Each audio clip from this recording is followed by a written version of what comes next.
अस्सलाम वालेकुम नाज़रीन, आप देख रहे हैं न्यूज़ टॉक। मैं हूं यशवीन जमाल। नाज़रीन, अगर मौसम की बात की जाए तो आजकल इस्लामाबाद में शदीद धुंध का राज है, लेकिन दूसरी जानिब इंतखाबी मौसम पर छाई घेरी धुंध रफ्ता रफ्ता छट रही है और सियासी जमातों के लिए लेवल प्लेइंग फील्ड के हवाले से खदशात का तदारुक भी सामने आ रहा है। आज सुप्रीम कोर्ट ऑफ पाकिस्तान में तहरीक इंसाफ की इंतखाबात में लेवल प्लेइंग फील्ड ना मिलने पर इलेक्शन कमीशन के खिलाफ तौहीन अदालत की दरखास्त पर चीफ जस्टिस पाकिस्तान की सरबराही में 3 रुकनी बेंच ने समाअत की। समाअत के आगाज पर 3 रुकनी बेंच के रुकन जस्टिस मियां मोहम्मद अली मजहर ने रिमार्क्स दिए कि ये तौहीन अदालत की दरखास्त है कि कोई नई पिटिशन, ये तौहीन अदालत की दरखास्त है, कोई नई पिटिशन नहीं है। इलेक्शन कमीशन की जानिब से जो तौहीन की गई है वो बताएं। इलेक्शन कमीशन ने आपको क्या ऑर्डर दिया? जिस पर वकील सरदार लतीफ खोसा का कहना था कि इलेक्शन कमीशन की जानिब से कोई ऑर्डर मौसूल नहीं हुआ। चीफ जस्टिस पाकिस्तान ने वकील लतीफ खोसा से इस्तफसार किया कि आईजीज और चीफ सेक्रेटरीज का इलेक्शन कमीशन से क्या ताल्लुक है, जिस पर वकील लतीफ खोसा ने अदालत को बताया कि हमारे उम्मीदवारों की राह में रुकावट डाली गई। चीफ जस्टिस पाकिस्तान ने रिमार्क्स दिए,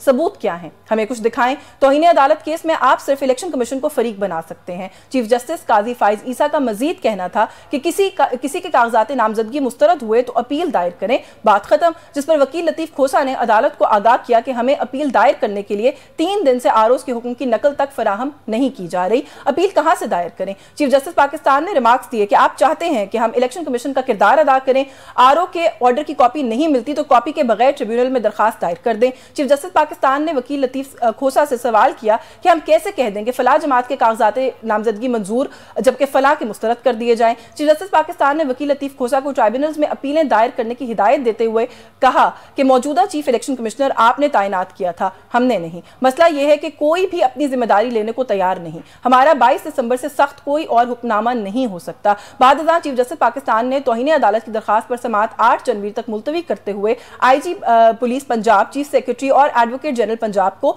नोटिस जारी कर दिया। जहां आज सुप्रीम कोर्ट की यह समाअत तहरीक इंसाफ के लिए बाइस मसरत थी, वहीं दूसरी जानिब पेशावर हाई कोर्ट के फैसले के नतीजे में पीटीआई को शदीद धचके का सामना करना पड़ा और एक बार फिर अपने इंतखाबी निशान के हवाले से पीटीआई शदीद मुश्किलात में घिर गई है। पेशावर हाई कोर्ट की जानिब से पीटीआई इंट्रा पार्टी से मुतालिक महफूज फैसला सुनाते हुए इलेक्शन कमीशन के 22 दिसंबर के फैसले के खिलाफ हुक्म इम्तनाव वापस ले लिया है, जिसके बायस तहरीक इंसाफ से एक बार फिर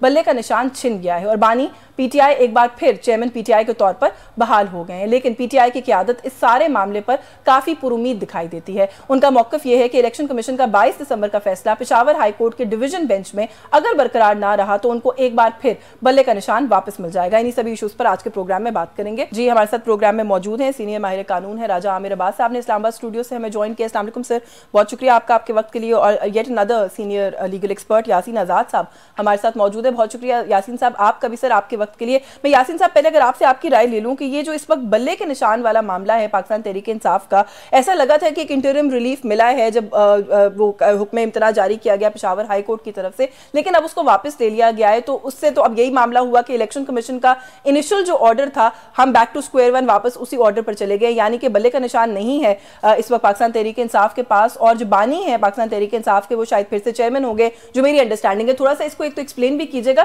कैसे देख रहे हैं इसको? आपको लगता है कि पाकिस्तान तहरीक इंसाफ को अब जो है फाइनली ये नुकसान उठाना पड़ेगा? सबसे बड़ी मुश्किल बात यह है कि हमारे वकील भाई जो है ना, उन्होंने उस हाई कोर्ट में चले जाओ जहां से रिलीफ मिलने के इम्कान हो।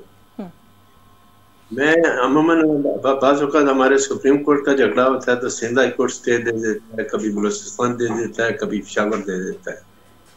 ये जानते हैं इस्लामाबाद हाई कोर्ट वहीं पे मौजूद है और दिल्ली हाई कोर्ट भी वहाँ मौजूद है, वहाँ कोई जाने के लिए तैयार नहीं होता। जो इंटरिम स्टे पहले हुआ वो इलेक्शन कमीशन ऑफ पाकिस्तान जो एक कानूनी अदारा था उसको सुने बगैर आपने उठा के इंटरिम स्टे दिया, जो मेरे नजदीक बिल्कुल गलत था।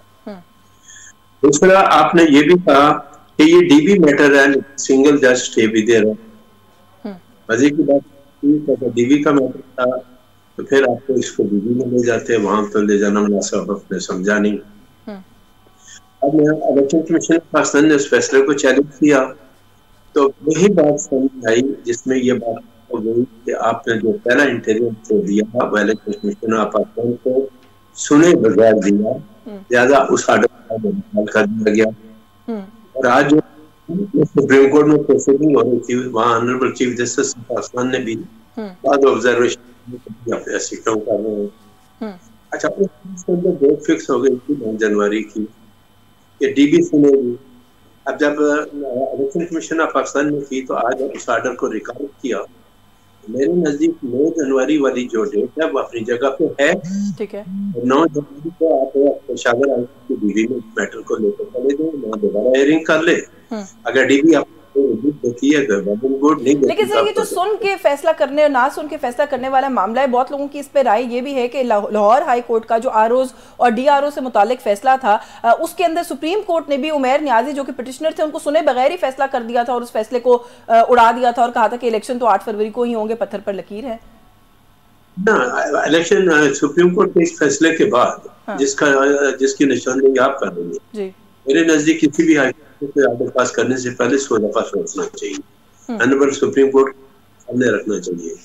जब 8 फरवरी डेट मुकर्रर हो चुकी है और बड़ी मुश्किल से ये डेट मुकर्रर की और ऑनरेबल सुप्रीम कोर्ट ने जो पॉलिटिकल पार्टीज के कंसेंट के साथ ये डेट फिक्स की है, पहले भी कर रहे थे 90 दिन के अंदर इलेक्शन नहीं हुए। अब अगर 8 फरवरी को भी इलेक्शन नहीं होते तो ये जो 1973 का जो दस्तूर है, हमारा आइन है, इसकी क्या हैसियत रह जाएगी? नहीं बिल्कुल ठीक है सर, 8 फरवरी के खैर इलेक्शन की तारीख के ऊपर तो हम सवाल नहीं करें, मैं तो सिर्फ ये पूछ रही हूँ कि ये एक मामला एक केस सुप्रीम कोर्ट में भी ऐसा ही चला था। इजाजत है मैं राजा आमिर अब्बास आपको गुफ्तगू में शामिल कर लूँ। सर किस तरीके से देख रहे हैं सबसे पहले तो पेशावर हाई कोर्ट की जो आज की प्रोसीडिंग है उसको? यासीन साहब का ख्याल ये है कि ये तो पहले ही जिस तरह मामला हुआ था, मैं इत्तेफाक को कहते हैं मैं नहीं करता था कि इलेक्शन कमीशन को सुने बगैर ही स्टे दे दिया। देखिए इसके दो पहलू हैं। स्टे या इंटरम इंजंक्शन जो होता है वो नॉर्मली दूसरी पार्टी को सुने के बगैर ही दिया जाता है, अदरवाइज़ उसका पर्पस नहीं होता। लेकिन इसमें जो इंटरम रिलीफ था गालिबन वही उनका परमानेंट रिलीफ भी था, वो यही चाहते थे कि अल्टीमेटली भी ये हो। तो ये एक ऑब्जेक्शन बनता है कि जी चूँकि इनका फाइनल भी यही रिलीफ है कि बल्ले का निशान मिले, और असल में तो बल्ले के निशान से ज़्यादा वो ये थे कि जी जो इंट्रा पार्टी इलेक्शंस हुए हैं उसको क्या इलेक्शन कमीशन ने बाकी पॉलिटिकल पार्टीज़ के इंट्रा पार्टी इलेक्शंस के बारे में कोई क्वेश्चन उठाया है या नहीं? क्या ये एक पॉलिटिकल पार्टी को आइसोलेट करके खाली उसके इंट्रा पार्टी इलेक्शंस की बात हो रही है या नहीं? और क्या जो नोटिफिकेशन होता है, क्या इलेक्शन कमीशन ऑफ पाकिस्तान को ये इख्तियार है कि वो किसी भी पार्टी के जो इंट्रा पार्टी इलेक्शंस होते हैं उसको वो चेक कर सकता है या कि उसको वैलिड या इनवैलिड करार दे सकता है या नहीं? This is a question law point, क्योंकि इलेक्शन कमीशन ने कानून के हिसाब से ही, क्योंकि अगर सूबाई, कौमी, बल्दियाती दूसरे जो इलेक्शंस होते हैं उसमें उनको इख्तियार दिया हुआ है, ट्रिब्यूनल बनता है, तमाम चीज़ें कानून में लिखी हुई है। लेकिन इलेक्शन एक्ट 2017 और उसके रूल्स में कहीं नहीं लिखा कि supreme court election commission of Pakistan उनके इलेक्शंस को चेक कर सकता है। उसमें सिर्फ ये लिखा है कि जब एक इंट्रा पार्टी इलेक्शंस होंगे तो पार्टी के जो हेड हैं वो एक सर्टिफिकेट देंगे कि ये एज़ पर द कॉन्स्टिट्यूशन और एज़ पर द लॉ ये इलेक्शंस हुए हैं। तो उसको उन्होंने कहा कि जी ये as per the constitution of the party ये इलेक्शंस नहीं है। अल्टीमेटली क्या वजह थी? वजह ये हुई कि पहले इलेक्शंस करवाए, जो नुकसान हो रहा है वो इतना इररिपेरेबल है कि अगर 9 को ये पेशी होती है, 13 को गालिबन अलॉट्स होने हैं सिंबल्स, और 13 तक अगर ये सिंबल अलॉट नहीं होता, 9 को इलेक्शन कमीशन फिर कहता है कि जी हमारा वकील नहीं आया, या वो डेट लेता है, या हम कोई जवाब दाखिल करना चाहते हैं, तो फिर ये होगा कि ये पिटीशन एक तरह से इनफ्रुक्चुअस हो जाएगी, या बज़ाहिर लग रहा है कि इलेक्शन कमीशन खुद ही इसको डिले करना चाहता है। और ऑन टॉप सबसे इम्पोर्टेंट चीज़ है कि इलेक्शन कमीशन एक अदालत, कौसाए अदालत की तरह है कि अगर उसका फैसला आ गया है तो उसको चैलेंज कर दिया गया उस हाई कोर्ट में जो उससे ऊपर है। तो कभी हमने ये नहीं देखा कि अगर हाई कोर्ट का फैसला हो जाए कोई और उसको हम सुप्रीम कोर्ट में चैलेंज करें तो दूसरा फरीक जिसके खिलाफ फैसला आया था या जिसके हक में आया था, जो कि इस केस में डॉक्टर बाबर थे, वो तो नहीं गए। क्या हाई कोर्ट खुद चला जाएगा कि जी मैं अपील करने आ गया हूँ, मेरे फैसले को क्यों आप चेड़ कर रहे हैं? आपने तो एक आर्बिटर का काम किया, एक फैसला दे दिया। अदालतें कभी खुद नहीं जाती।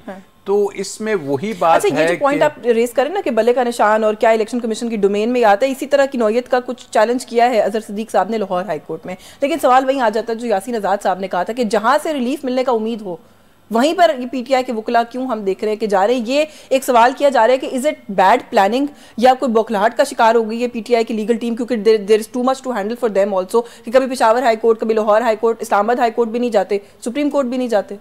देखिए, इस्लामाबाद हाई कोर्ट तो बहुत से केसेस सारे इस्लामाबाद हाई कोर्ट में ही चल, लेकिन गालिबन चूंकि जो मुझे नज़र आ रहा है या जो उनकी मैंने स्टेटमेंट्स देखी हैं वो यही हैं कि उन्होंने इस्लामाबाद हाई कोर्ट के चीफ जस्टिस को एक दरख्वास्त दी हुई है जिस पे उन्होंने कहा है कि उनको चीफ जस्टिस से रिक्वेस्ट की है कि उनके पीटीआई के जो केसेस हैं वो खुद से ना सुने, तो वो उनकी जो रिक्वेस्ट है वो डिनाई हुई है, उस पर अमल नहीं हुआ। तो गालिबन यही समझते हुए वो पेशावर हाई कोर्ट गए। अलबत्ता जो ओरिजिनल इसकी भी place of filing of petition बनती थी मेरे नज़दीक वो इस्लामाबाद हाई कोर्ट ही बनती थी इसकी, क्योंकि इलेक्शन कमीशन ऑफ पाकिस्तान यहाँ पे है, उनका सेंट्रल सेक्रेटरीट यहाँ पे है। वो जो लाहौर हाई कोर्ट का उमैर नियाजी साहब वाला केस था उसके अंदर भी honourable chief justice of Pakistan ने भी ये बाद में सवाल किया था कि हमारे पास क्यों नहीं लेकर आए, लाहौर हाई कोर्ट क्यों लेके गए, वो आरओज डीआरओज वाला मामला जो है। तो क्या सुप्रीम कोर्ट भी जाया जा सकता है?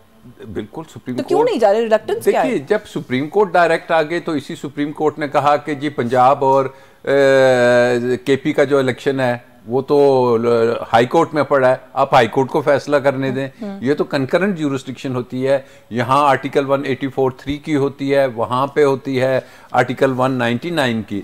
तो नॉर्मली तो 199 को ही इन्वोक किया जाता है और हाई कोर्ट्स में ही जाया जाता है। तो इसमें तो मैं नहीं समझता कोई ऐसी चीज़ है कि अगर हाई कोर्ट गए हैं तो पॉइंट इज कि आप लेके क्या गए हैं। आप लेके ये गए हैं, सुप्रीम कोर्ट ये समझ रहा है कि आपकी इस पिटीशन की वजह से इलेक्शंस डिले हो सकते हैं। ठीक है, दैट वाज द क्वेश्चन उस वक्त। बिल्कुल तो फिर उनको हाई कोर्ट के उस जज साहब को भी देखना चाहिए कि वो असल जजमेंट तो सुप्रीम कोर्ट की हाई कोर्ट के जज को देखनी चाहिए कि सुप्रीम कोर्ट का ऑर्डर क्या है, और अगर वो कोई ऐसा ऑर्डर पास कर रहा है जिससे वो जजमेंट में कोई डिले हो सकता है तो फिर तो वो जज साहब का उस जो चीफ जस्टिस साहब ने क्वेश्चन तो किया था, क्वेश्चन भी किया था, लेकिन वो भी उसमें फिर उतने ही इक्वली उनसे भी पूछ जिम्मेदार है आप ये कह रहे हैं। अच्छा, मैं थोड़ा सा यासीन साहब को एक सवाल इसी इशू पर और करके फिर मजीद आगे बढ़ते हैं। ये जो आज तौहीने अदालत वाला जो मामला था उस पर भी बात करेंगे। ये जो अभी सिचुएशन हुई है बल्ले के निशान और पेशावर हाई कोर्ट से जो कुछ सामने आया है यासीन आजाद साहब, इसके बाद आप एज ए लीगल एक्सपर्ट क्या समझते हैं पाकिस्तान तहरीक इंसाफ के पास क्या ऑप्शंस हैं कि वो बल्ले के निशान की वापसी के लिए भी और अपने इंट्रा पार्टी इलेक्शंस को रिस्टोर करने के लिए भी क्या कर सकती है, क्या लीगल एवेन्यूज हैं? जहाँ तक ऑप्शन का ताल्लुक है वो पार्टी ने आज खुद ही कह दिया कि हम सुप्रीम कोर्ट जाएंगे। जी, सुप्रीम कोर्ट जाने में उनको कोई रोक नहीं सकता। और मेरे नजदीक सबसे प्रॉपर इस वक्त जगह सुप्रीम कोर्ट ऑफ पाकिस्तान ही है, ताकि एक हो जाए जिस तरह अमित ने अभी ये बात की कि 13 तारीख को पार्टी को निशानात अलाट करने की लास्ट डेट है, और 13 तारीख को ये मामला तय नहीं होते और पार्टी को कोई निशान नहीं मिलता, ऐसी सूरत में जिन लोगों ने नॉमिनेशन फॉर्म जमा किए वो इंडिविजुअल कैंडिडेट तस्वर किए जाएंगे, पार्टी के कैंडिडेट तस्वर नहीं किए जाएंगे। पार्टी के बैरिस्टर गौर साहब को मैं अभी सुन रहा था कि अगर हमें बल्ले का निशान नहीं दिया जा रहा तो कोई और निशान दिया जाएगा, आपके च्वाइस के मुताबिक निशान अब नहीं मिलेगा। आपको पता पार्टी के दौर में जब पीपी और पार्लियामेंटेरियन ग्रुप बना तो उस वक्त जो नुकसान मांगा था वो आपको नहीं मिला था। इलेक्शन की में सेक्शन 215 होते हैं, उसमें इलेक्शन कमीशन पाकिस्तान को इन चीजों को खैरात हासिल हैं, और मैं ये समझता हूँ कि अब ये मामला बजाय इधर उधर हाईकोर्ट ले जाने के ये डायरेक्ट सुप्रीम कोर्ट में ले जाने पीटीआई वाले, तो इनके लिए ज्यादा मुनासिब है ताकि जल्द से जल्द जो फैसला हो वहाँ हो। लेकिन अगर खुदा खास्ता ऑनरेबल सुप्रीम कोर्ट भी इस फैसले को नहीं मानता, वो कहता कि नहीं आपने पार्टी का इलेक्शन अपनी पार्टी के मंशूर के मुताबिक नहीं कराए, आपने इलेक्शन एक्ट की अपने खिलाफ वर्जी की, और इस को चैलेंज करने वाला कौन है? पीटीआई का एक पानी रुकन है जो चैलेंज का। जिस तरह आप दूसरी का हवाला दे रहे हैं, क्या किसी दूसरी पार्टी ने अपनी पार्टी के इलेक्शन को कहीं चैलेंज किया? नहीं किया, या चैलेंज किया गया तब हुआ। अगर इस इलेक्शन में पार्टी का पानी रुकन चैलेंज ना करता तो शायद आज पीटीआई के बीच से क्या पैदा ना होती। वो तो हो गई, वही पानी रुकन अब पेशावर हाईकोर्ट में भी गया, वही पानी रुकन आप सुप्रीम कोर्ट तक जाऊंगा। ये तो आप अपना इंटरनल डिस्प्यूट हो गया। अब अगर सुप्रीम कोर्ट इस फैसले को 13 तारीख से पहले इनको बदले का निशान नहीं देते, उनकी पोजीशन को रिस्टोर नहीं करते, 22 दिसंबर का जो इलेक्शन कमीशन ऑफ पाकिस्तान का फैसला है वो कायम रहता है, तो 13 के बाद पीटीआई के जितने लोगों ने नॉमिनेशन फाइल किया है, मेरे नजदीक वो सारे के सारे इंडिपेंडेंट कैंडिडेट डिक्लेयर किए जाएंगे। इंडिपेंडेंट कैंडिडेट का क्या होगा कि फिर निशान हर कैंडिडेट को उनकी मर्जी का मिलेगा, किसी को तराजू, किसी को मिल गया वो जो भी निशान, वो जब अपना इलेक्शन लड़ेंगे तो वो इंफरादी के ऊपर अपना इंडिपेंडेंट कैंडिडेट की हैसियत से इलेक्शन लड़ेंगे।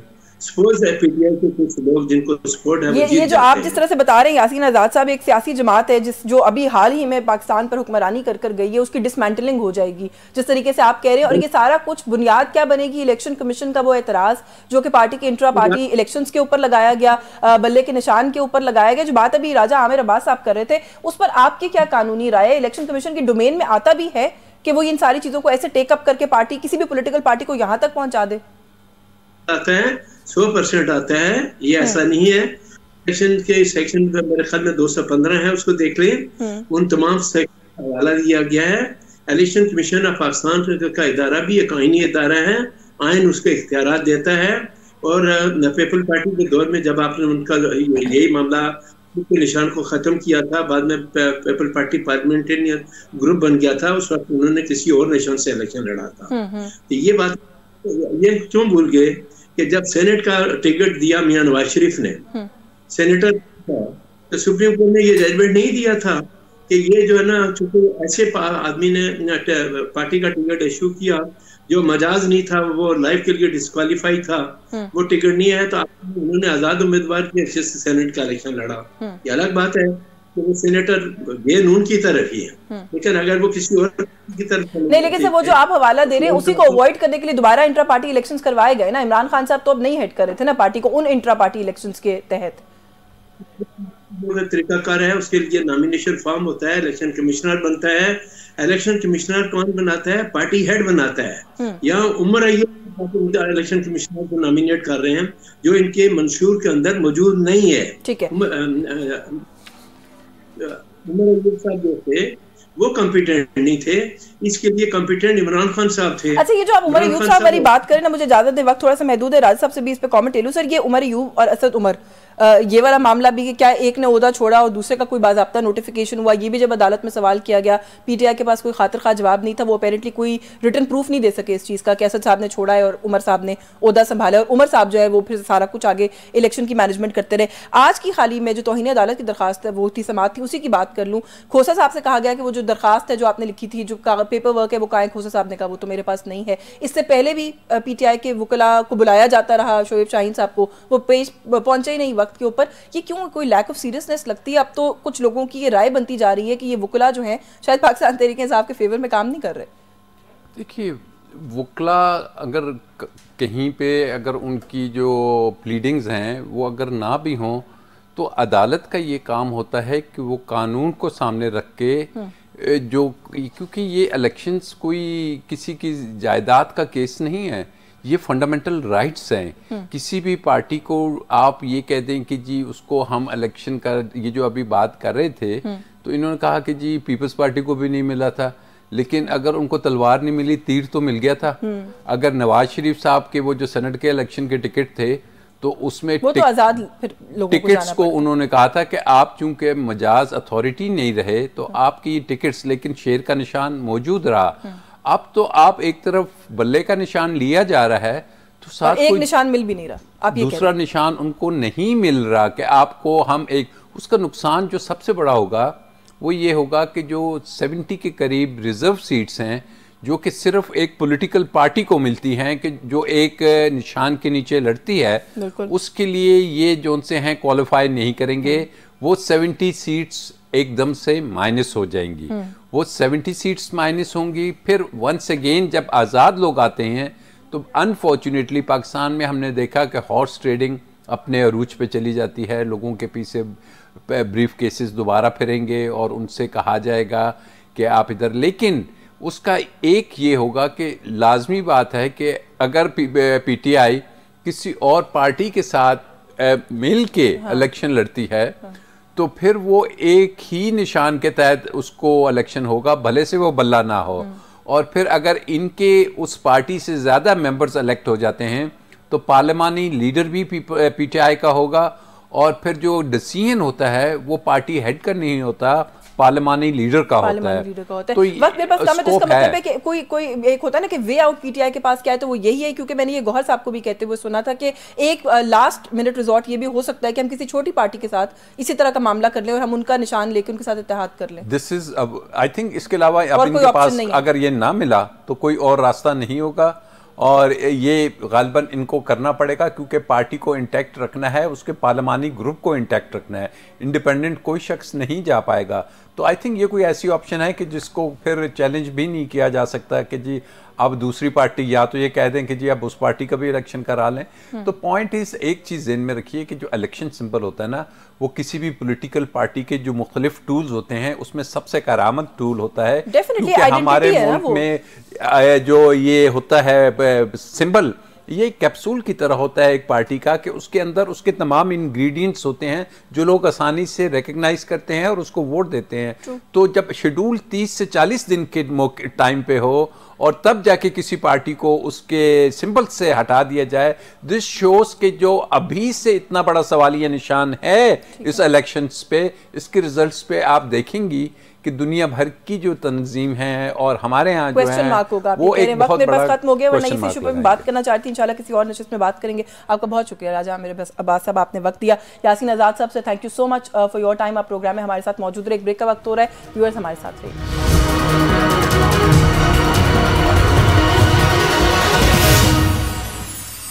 जी वेलकम बैक नाजरीन। पाकिस्तान में हम आने वाले इंतखाबात के हवाले से जब भी बात करते हैं जहाँ पर मुख्तलिफ खदशात का इजहार किया जाता है, वहीं पर हम देख रहे हैं कि मौलाना फजल रहमान साहब की तरफ से भी बार बार कुछ खदशात का इजहार किया जा रहा है। मौसम के हवाले से भी पहले हमने देखा कि जमीयत उलमा इस्लाम ने एक मौक़िफ़ इख्तियार किया कि ठंड बहुत बढ़ जाएगी तो शायद ये वक्त जो है वो मुनासिब ना हो, और फिर उसके बाद सिक्योरिटी सूरत हाल को लेकर हमने देखा कि ज़्यादा सीरियस कंसर्न है जो रेस किया जा रहा है टू एन एक्सटेंट के मौलाना फजल रहमान ने यहाँ तक भी कहा कि अगर इस सारे अमल के अंदर मेरा कोई शहीद होता है या जख्मी होता है तो उसका जिम्मेदार जो है वो फिर चीफ जस्टिस ऑफ पाकिस्तान होंगे, क्योंकि ये उनका फैसला है कि 8 फरवरी के जो इलेक्शंस हैं वो पत्थर पर लकीर है। कुछ इन इशूज़ पर बात करेंगे। हमारे साथ प्रोग्राम में मौजूद हैं पाकिस्तान जमीयत उलमा इस्लाम के सीनियर रहनुमा हाफिज हुसैन अहमद साहब ने हमें ज्वाइन किया। बहुत शुक्रिया सर आपका आपके वक्त के लिए। सर सबसे पहले तो मौलाना साहब जो है वो कुछ खदशात का इजहार कर रहे हैं। एक राय ये पाई जाती है कि ये इस तरह की बातें करके हम शायद बेचैनी या जो एक खौफ की फ़ज़ा है उसमें इजाफा ही कर रहे हैं, और तो इससे ज़्यादा कोई फ़ायदा नहीं हो रहा है सारे मामले का।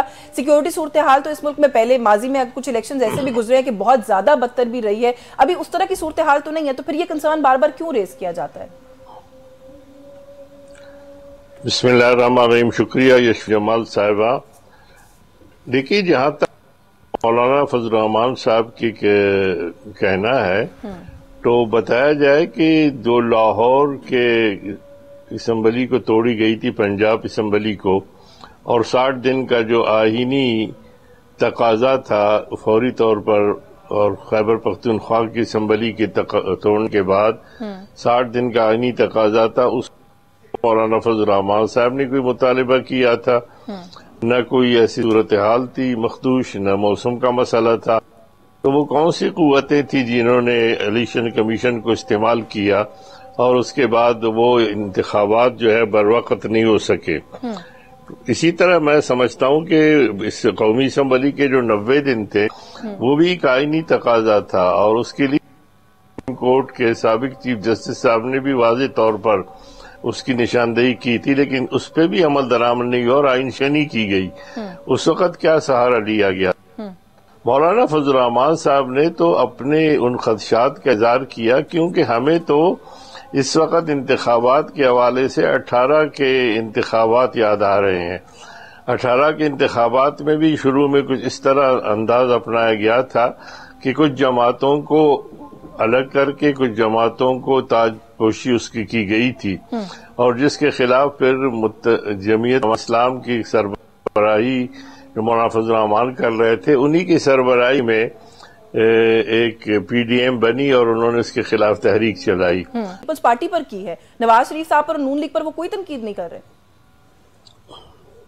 देखिए, मौलाना साहब ने पीपल्स पार्टी पे अगर उसूली तनकीद की है तो परसों चौथ मौलाना के बेटे के वलीमे में जरदारी साहब भी तशरीफ लाए थे, नवाज शरीफ साहब, और उनमें से किसी मुस्लिम लीग कानून का सिर्फ मुलाकात के हवाले से तो कोई अपने नजरियत को चेंज नहीं करता, अपने जमाती पॉलिसी को या अपने तयशुदा उमूर जो है वो अक्सर नजरअंदाज नहीं करता।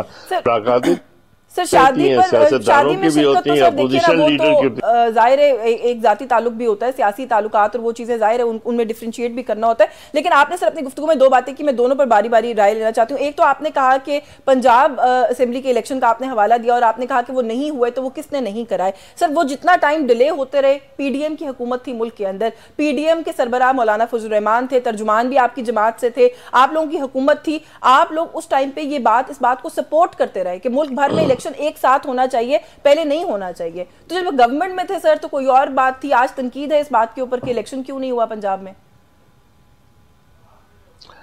मेरे ख्याल में आपकी मालूमात में मैं इजाफा का ही बायस बनूंगा कि इलेक्शन नहीं कराती है, इलेक्शन कमीशन कराती मैं राय की बात कर रही हूं सर, मैं आपको इलेक्शन कराने का नहीं कह रही, मैं आपको इलेक्शन कहने का नहीं कह रही, मैं राय की बात कर रही हूं। नहीं, मैं ये कह रहा हूँ कि इलेक्शन की तारीख देने का फैसला सुप्रीम कोर्ट ने भी इलेक्शन कमीशन के कंधों पर था, और अगर इलेक्शन कमीशन उस वक्त तारीख दे देती जिस तरह अब दिया, सुप्रीम कोर्ट ने दोबारा उसको बुलाकर कहा तो उन्होंने नहीं दिया, बल्कि उनको कहा कि सदर के मशवरे से, और उस वक्त भी सदर मौजूद था, तो इलेक्शन कमीशन ने अपने फराइज से उस वक्त क्यों रूगर्दानी की। आप ये न कहें कि हुकूमत ये इलेक्शन कराते, अगर हुकूमत इलेक्शन कराते, मैंने ये नहीं कहा, देखिए आप मेरे सवाल को ट्विस्ट ना करें, सवाल को ट्विस्ट ना करें सर, मैंने ये नहीं कहा। 14 मई की तारीख उस वक्त भी सुप्रीम कोर्ट की तरफ से आई थी, मैं सिर्फ इतनी सी गुजारिश कर रही हूं कि आप सभी जमातें बशमूल जमीयत उलमा इस्लाम के उस वक्त इस बात की हामी थी कि इलेक्शन अभी नहीं होने चाहिए, पूरे मुल्क में एक ही वक्त इलेक्शन होने चाहिए, और वो भी तब जब आप लोग यानी कि पीडीएम जमातें अपनी हुकूमत का टेन्योर मुकम्मल कर लें। मैं ये नहीं कह रही आपने इलेक्शन क्यों नहीं कराया, मैं सिर्फ आपसे आपकी राय पर सवाल कर रही हूँ। मैं ये कह रहा हूं कि जमीयत उलमा इस्लाम वो पार्टी थी कि 18 के इलेक्शन के रिजल्ट अनाउंस होने के बाद उनका ये मौकफ था और हमारी जमात का फैसला था कि हम असम्बली में नहीं जाएंगे और हम इस्तीफा सब दे दें और जाकर तहरीक चलाए, और नए इलेक्शन का हमने उस वक्त मुतालिबा किया था। ये तो उसके बाद मुस्लिम लीग नून और पीपल्स पार्टी की क़यादत ने, जिनकी अक्सरियत थी 18 उसके असम्बली में, उन्होंने मजबूर किया, और चूंकि हमने अपोजिशन के इत्तेहाद को बरकरार रखने के लिए अपने पॉलिसी में जो है को चेंज किया था, ये हमारा मौका पहले से था। और फिर 14 मिलियन मार्च हमने इसी इलेक्शन के लिए किए थे, और उसके बाद हमने 3 मिलियन मार्च किए, जिसमें कहा तो हमें गया था कि सब शरीक होंगे, लेकिन सिर्फ हमारे हजारों जो है वर्कर और कारकुन शरीक हुए। वो स्टेज पर हमारे मोहतरम जो है मुस्लिम लीग नून के और पीपल्स पार्टी के जो है क़यादत आई थी। तो हम किस तरह इलेक्शन से भाग सकते हैं। हमने तो अपने इन मसाइल के हवाले से बात की है कि अगर आप इस तरीके से कुछ जमातों को जो है दीवार से लगाएंगे, अभी आप देखिए मौलाना फजल खत मिला और उनको कहा गया कि आपकी जान को खतरा है और आप जो है बाहर ना निकले, और खुद वजीर दाखिला ने इसकी तस्दीक भी की। उस वक्त सरफराज बुख्ती थे, जिन्होंने अब नई पार्टी भी फौरी तौर पर इस्तीफा देकर सियासी पार्टी में और इलेक्शन भी गालिबन लड़ रहे हैं। उसके बाद अब असद महमूद मौलाना के फर्जंद को भी कल खत मिला कि जनाब आपकी जान को खतरा है। तो हमें समझ, आप हमें खतूत लिखते हैं, और जब हम चीफ इलेक्शन कमिश्नर जो बाइख्तियार है, और जब हम उसको कहते हैं कि भाई इन खतरात के अजाले के लिए भी कोई चीज़ है, वो कहते हैं जी बिल्कुल, दोनों इनके ऑन द रिकॉर्ड है। यशफीन साहिबा ये बात इलेक्शन कमीशन का, चीफ इलेक्शन कमिश्नर का ऑन द रिकॉर्ड ये बात है, उन्होंने साफियों के साथ बात करते हुए ये बात की है कि बिल्कुल दोनों सूबों में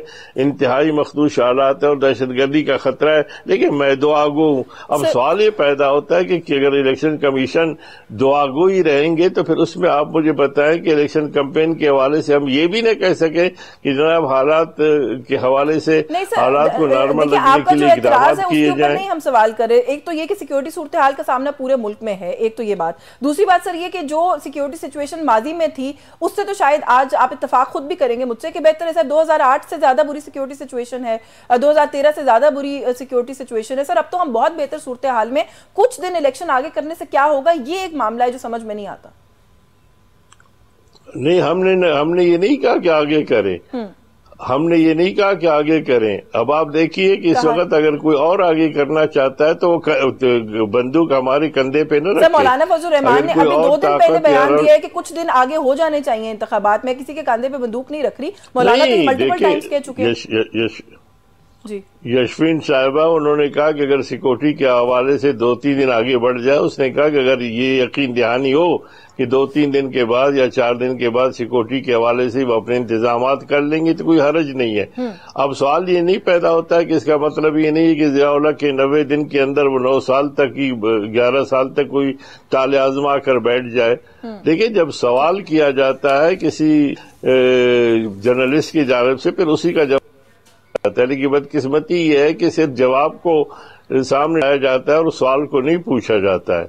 नहीं सर, मैं तो सिर्फ पोजीशन जो है वही क्लियर करने की कोशिश कर रही थी कि मौक़िफ़ इस वक्त क्या है। लेकिन आपकी बात से यही समझ में आता है कि कोई यकीन दहानी हो जाए कि सिक्योरिटी सिचुएशन मैनेज हो जाएगी तो आप लोग इलेक्शन आगे नहीं करवाना चाहते। मेरे पास वक्त खत्म हो गया, वरना मैं बिल्कुल जी, हम इलेक्शन हमने मांगा था, इलेक्शन के लिए हम तैयार है। लेकिन हम कहते हैं कि इलेक्शन में जो आप लोग लेवल फील्ड की बात, तो यहाँ पर अगर आप फील्ड में ही हमें कोई जाने से रोका जाता है और बाज़ाबिता तौर पर अभी भी अगर आप कहेंगे तो मैं आपको अभी व्हाट्सएप करूंगा असद महमूद को अभी मिला है खत कि भाई आप बाहर ना निकले। तो सवाल पैदा होता है कि घर में पलंग पे बैठकर इलेक्शन कैसे लड़ा जा सकता है। आप या तो फिर लेवल प्लेइंग फील्ड नहीं है, एक जमात का सियासी निशान ही छिन गया है। वो कहते हैं हमारे पास तो बिल्कुल ही किसी किस्म की फील्ड नहीं है। यहाँ पे हर किसी की जो है वो अपनी अपनी शिकायत जो है वो इस वक्त चल रही है। बट देखते हैं कि मामला कहाँ जाते हैं। मेरे पास वक्त खत्म हो गया, वरना मैं मजीद आपसे जरूर बात करती। आपका बहुत शुक्रिया आपके वक्त के लिए। हाफिज हुसैन अहमद साहब हमारे साथ मौजूद थे। प्रोग्राम के हिस्से में एक ब्रेक का वक्त हो रहा है, ब्रेक से वापस आएंगे तो कुछ इलेक्शन से ही जुड़े मामला पर बात करेंगे। हमारे साथ रहिए।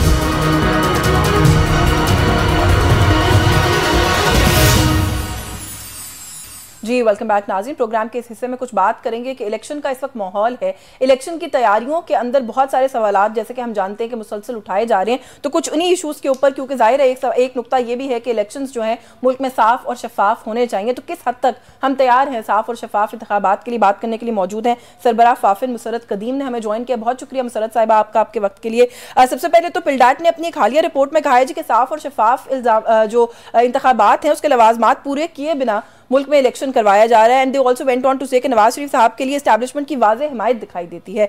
इस सारी सूरत हाल में अगर इलेक्शन होता है तो मुल्क में कैसे इस्तेहकाम आएगा? What do you have to say on this? आप इसको कैसे देखती हैं? देखें, हम तो एक इलेक्शन ऑब्जर्वर ग्रुप है, free and fair election network जो है, और इलेक्शन की फेयरनेस के ऊपर बात करने के लिए या उसको कैरेक्टराइज करने के लिए कि ये फेयर है या नहीं है, इसके लिए हमारे पास ऑब्जेक्टिव इंफॉर्मेशन होनी चाहिए। अभी तो प्रोसेस शुरू हुआ है और अभी जो है हम बगैर किसी मतलब पूरे प्रोसेस की कंप्लीट होने तक कुछ भी नहीं कह सकते उसकी फेयरनेस या अनफेयरनेस के ऊपर। ये तो वक्त से पहले की बात है। चूंकि हम एक ऑब्जर्वर ग्रुप है, हम सिर्फ इंफॉर्मेशन तो नहीं शेयर करते, हम तो अपनी जो ग्राउंड रियलिटीज हैं उनको पहले देखते हैं, उसके पहले हालात को देखते हैं, बाद के हालात को देखते हैं, फिर उसको एनालाइज करते हैं और उसके बाद हम जो है वो कैरेक्टराइजेशन कर सकते हैं। लेकिन pre election too early for me to say anything about the fairness of the election process. नहीं, लेकिन एक प्री इलेक्शन एनवायरनमेंट, एक माहौल होता है मुल्क के अंदर, जाहिर है एज एन ऑब्जर्वर ग्रुप आप लोग उसको भी देख रहे होते हैं और सारी चीजों को छोड़ देते हैं। खाली जो एक कागजात नामजदगी का ही मामला है उसी को अगर उठा लें और बात करें, आपके सामने सूरत हाल है। 2600 पाकिस्तान तहरीक इंसाफ के रहनुमाओं के कागजात नामजदगी जो हैं वो मुस्तरद हुए हैं। How do you look at this? क्योंकि इससे पहले भी कागजात नामजदगी मुस्तरद होना कोई ऐसा एलियन कॉन्सेप्ट नहीं है, लेकिन एक ही जमात से इतने बड़े तादाद में लोगों के कागजात नामजदगी मुस्तरद होना, how do you look at this?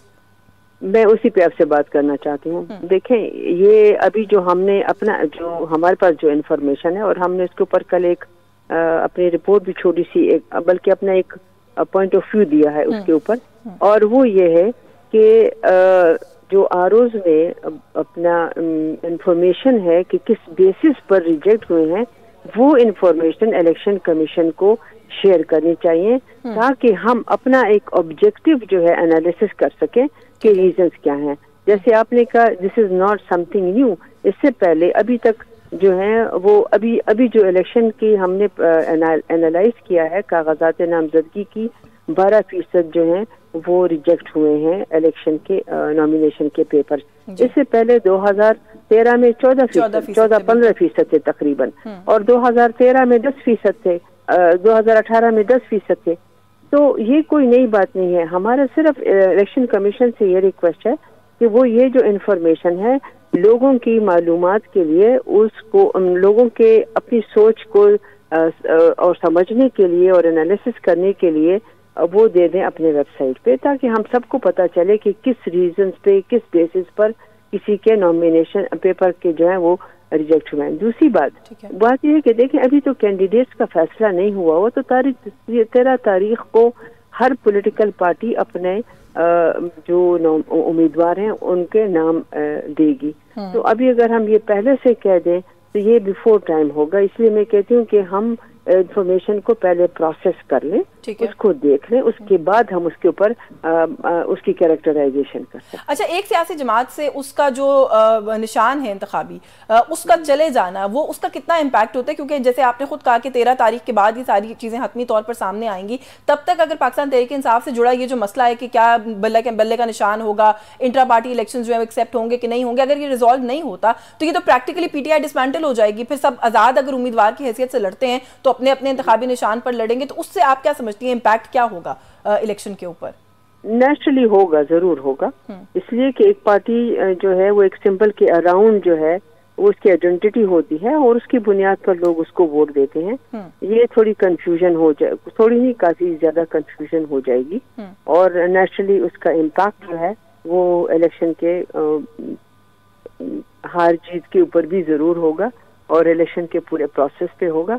तो ये इसका तो जरूर असर हो सकता है पूरे प्रोसेस पर। आने वाले इलेक्शन से कोई ऐसे खदशात आप लोगों को, जब आप ऑब्जर्व कर रहे हैं सूरत हाल को, ऐसे कोई खदशात इस वक्त आप लोगों के जहनों में हैं कि जो नताइज होंगे उनको कितना एक्सेप्टेंस मिलेगा इस मुल्क के अंदर? क्योंकि आपको पता है कि नताइज को एक्सेप्ट करना भी इस मुल्क में इलेक्शन के बाद एक इशू बन जाता है। देखें, इस इलेक्शन में तो ये जरूर होगा, बिल्कुल होगा। इसलिए, और जैसे आपने कहा, हमारी तारीख ही ऐसी है, हमारी पॉलिटिकल हिस्ट्री, हमारे इलेक्शन के प्रोसेस के ऊपर वो जो एक ट्रस्ट होता है वो समहाउ अभी तक हम नहीं बिल्डअप कर सके, डेवलप नहीं कर पाए हैं। तो वो तो हर जो हारने वाला है वो कहता है कि इलेक्शन फेयर नहीं थे, लेकिन हम बहैसियत एक ऑब्जर्वर ग्रुप, जाहिर इसके मैंने आपसे कहा कि उसके प्रोज एंड कॉन्स को, उसके एविडेंस को देखते हुए फिर हम एनालाइज कर सकते हैं कि भाई फेयर थे कि नहीं। और नेचुरली मीडिया का अपना एक तरीक़ाकार है, आप भी उसको हर अपनी लेंस से देखते हैं। तो इसका तो I totally take your point कि जाहिर है जब तक पहुंच नहीं जाते उस पॉइंट तक, तब तक उस पर शायद ऑब्जर्वेशन देना मुमकिन नहीं होगा। लेकिन बहुत शुक्रिया आपका, आपने प्रोग्राम में हमें वक्त दिया और जो आपकी अपनी एक इंसाइट और इनपुट है वो प्रोग्राम में हमारे साथ शेयर की। Thank you so much. नाज़रीन, प्रोग्राम न्यूज़ टॉक से आज के लिए बस यही कुछ। यशवीन जमाल को इजाज़त दीजिए। अल्लाह हाफ़िज़।